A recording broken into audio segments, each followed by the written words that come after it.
Welcome back, everybody. Today I'm going to teach you how to enable Google Maps on Gemini AI. This is a fantastic feature that lets you seamlessly integrate location-based searches directly into your Gemini conversations, making it incredibly easy to find places, get directions, and explore locations without ever leaving the chat interface. First, open your web browser and navigate to gemini.google.com. Once the page loads, you'll be greeted by Gemini's clean interface where you can start typing your prompts and questions.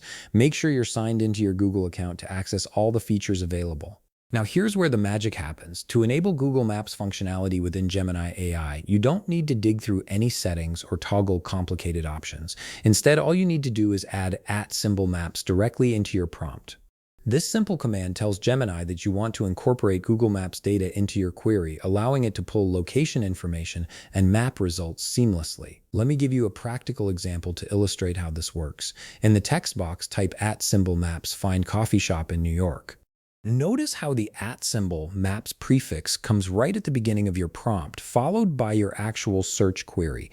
This format is crucial because it signals to Gemini that you're looking for location-based results that should be displayed with Google Maps integration. Once you've typed your prompt, go ahead and hit the Enter key on your keyboard. This submits your request to Gemini AI for processing. Now you'll need to wait for a moment while Gemini AI generates its response. The system is working behind the scenes to understand your query, search through Google Maps data, and compile the most relevant results for you.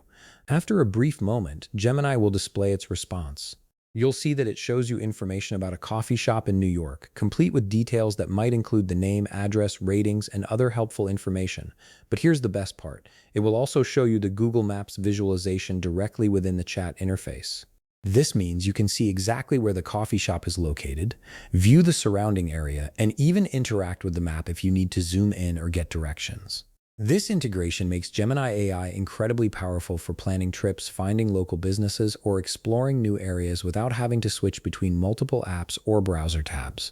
By simply adding @maps to your prompts, you unlock a whole new dimension of functionality that combines conversational AI with practical location services. And that's all there is to it. You've now learned how to enable and use Google Maps within Gemini AI using the @maps command. If you found this video helpful, please leave a like, subscribe, and see you in the next video.